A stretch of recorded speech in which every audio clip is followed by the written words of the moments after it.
2 రోజులుగా కురిసిన వర్షం విజయవాడ నగరాన్ని అతలాకుతలం చేసింది. నగరంలో కురిసిన వర్షాలకు జనజీవనం పూర్తిగా స్తంభించిపోయింది. రాత్రి నుంచి కాస్త ఉపశమించడంతో అధికారులు సహాయక చర్యలను ముమ్మరం చేశారు. రోడ్లపై నిలిచిపోయిన నీటిని మోటార్ల సాయంతో తోడిపోశారు. మరోవైపు ప్రకాశం బ్యారేజ్ వద్ద మొదటి ప్రమాద హెచ్చరికలు కొనసాగుతున్నాయి. ఇక ఇదే అంశానికి సంబంధించి పూర్తి డీటెయిల్స్ మా ప్రతినిధి భూపాల్ అందిస్తారు. అక్కడి నుంచి భూపాల్, ఎటువంటి పరిస్థితి నెలకొంది 2 డేస్ నుంచి కురుస్తున్న వర్షం ప్రభావంతో?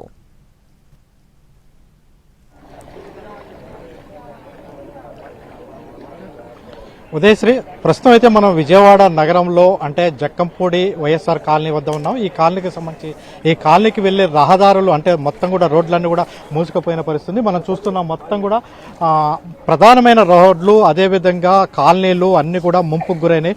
అంటే ఆ కాలనీలకు వెళ్ళటానికి కూడా ఆస్కారం లేని పరిస్థితి ఏర్పడుతుంది. మనం ఎదురుగా చూడవచ్చు, ఒక అపార్ట్మెంట్లో మొత్తం కూడా అపార్ట్మెంట్లోనే వాళ్ళు బయటికి రావడానికి వీల్లేని పరిస్థితి ఏర్పడింది. అంటే మనం వెళ్ళటానికి కూడా ఆ ప్రాంతానికి వెళ్ళలేని పరిస్థితి ఏర్పడింది. నిన్న ఉదయం నుంచి ఇదే పరిస్థితి ఏర్పడింది. మొత్తం ఈ కాలనీ అంతా కూడా మునిగిపోయింది. దాదాపు వేలాది మంది ఉన్నారు. అంటే అటువైపు ఉన్న వాళ్ళు ఇటువైపు రావడానికి, ఇటువైపు ఉన్న వాళ్ళు అటువైపు వెళ్ళటానికి కూడా వీల్లేని పరిస్థితి ఏర్పడింది. అక్కడ మనం చూడొచ్చు, విజువల్స్ లో చూడొచ్చు, ఇంకా కాలనీలో ఎక్కడికొక నడులోతు నీళ్ళలో ఖాళీ చేసుకొని అంటే సామాన్లంతా ఎత్తుకొని వస్తున్న దృశ్యాలు అనేది మనకు కనపడుతుంది.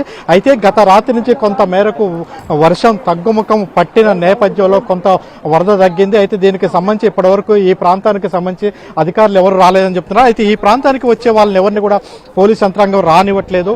దీనికి సంబంధించి వీళ్ళందరూ వస్తున్న పరిస్థితి ఏంటి పరిస్థితి? మీ కాలనీలో ఎంతమంది ఉంటారు? మా కాలనీ మంచి 30,000, 35,000, 40,000 మంది ఉంటారండి. 23,000, 25,000 ఓటింగ్ అండి. ఇప్పుడు దాకా మొన్న మధ్యాహ్నం నుంచి ఇప్పుడు దాకా వాటర్ గిట్ వస్తుంది. పిల్లలతో ఇళ్లలోకి వచ్చి బాగా ఇబ్బంది పడిపోతున్నాం అండి. ఇప్పుడు దాకా ఇబ్బంది రాజకీయ నాయకులు కానీ ఎవరు కానీ రాలేదండి. చాలా భోజనానికి కానీ టిఫిన్ కానీ మంచిని తెచ్చుకోవడం చాలా ఇబ్బంది అయిపోతుంది.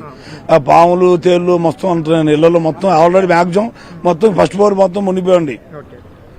ఎట్లా ఇబ్బంది పడుతున్నారు? ఏంటి పరిస్థితి? అసలు పనికి వెళ్ళడానికి కూడా ఇబ్బంది అయిందండి. అసలు పాలు బయట కాడ టిఫిన్ తెచ్చుకోవడానికి కూడా ఓపిక లేదు పరిస్థితి. అన్ని కొట్లు కట్టేసి ఉన్నారు, అన్ని నిండిపోయినాయండి. మరి వచ్చే ఒక ఎమ్మెల్యే గానీ ఎంపీ ఎవరు కూడా పరిస్థితి పట్టించుకోవట్లే. వెంటనే ఛార్జ్ తీసుకోవాలి కదా వాళ్ళు. మరి రాలేదు ఇంతవరకు. ఏంటి పరిస్థితి చెప్పు. అంటే పనులన్నీ ఆగిపోయినట్టేనా? ఏంటి పరిస్థితి? పనులు కాదు సార్, మేము అటు నుంచి ఇటు వచ్చామండి. మా భార్య పిల్లలు అక్కడ వదిలేసి ఆటో చదువుతామండి. ఆటోలు ఇక్కడ పెట్టామండి. లోపలికి వెళ్తానికి లేదు సార్.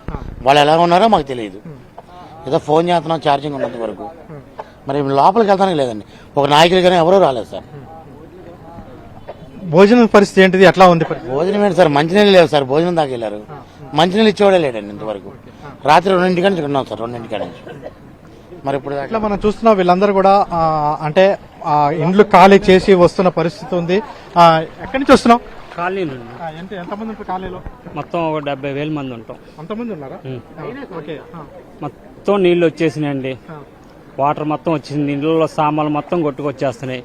దయచేసి ఈ ప్రజా నాయకులు, ముఖ్యమంత్రే కానీ ఉప ముఖ్యమంత్రే కానీ, ఇది మనం చూస్తున్న మొత్తం కూడా ఇండ్లన్నీ కూడా మునిగిపోయిన పరిస్థితి. అంటే ఈ కాలనీలకు సంబంధించి అన్ని కాలనీలకు సంబంధించి మొత్తం కూడా మునిగిపోయిన పరిస్థితి ఉంది. వీటికి సంబంధించి ఎవరు ఆదుకోవటానికి రాలేదు అని అంటున్నారు. మొత్తం ఈ వైఎస్ఆర్ కాలనీ అంటే జక్కంపూడి వైఎస్ఆర్ కాలనీ మొత్తం కూడా ఇదే పరిస్థితులు మనం చూడొచ్చు. ఆటోలు అన్ని కూడా మునిగిపోయిన పరిస్థితి. అంటే ఇక్కడికి ఎవరు వచ్చి సహాయం చేయట్లేదు అని మాత్రం ఈ కాలనీ వాసులు ఆవేదన వ్యక్తం చేస్తున్న పరిస్థితి ఉంది. Udayasri, right, thanks for the updates Bhupal. ఇది జక్కంపూడిలోని వైఎస్ఆర్ కాలనీలోని దృశ్యాల్ని మనం చూస్తూ ఉన్నాం. కాలనీ మొత్తం కూడా నీట మునిగింది. అపార్ట్మెంట్ కూడా నీట మునిగింది. అందులోంచి అపార్ట్మెంట్ లో ఉన్న వాళ్ళందరూ కూడా అక్కడ చిక్కుకున్న పరిస్థితి. వాళ్ళ దగ్గరికి ఎవరు వెళ్ళలేని పరిస్థితి. బయట వాళ్ళు లోపలికి వెళ్ళలేని పరిస్థితి. అపార్ట్మెంట్ లో ఉన్న వాళ్ళు బయటికి రాలేని పరిస్థితి. దానికి సంబంధించిన మనం దృశ్యాలను చూస్తున్నాం. 30 ఏళ్ల రికార్డు బద్దలు చేసింది. 2 రోజుల నుంచి కూడా భారీగా వర్షం పడడంతో దాదాపు 29 సెంటీమీటర్ల వర్షపాతం కురిసింది. అక్కడి వారు అయితే చాలా అవస్థలు పడుతున్న పరిస్థితిని మనం చూస్తూ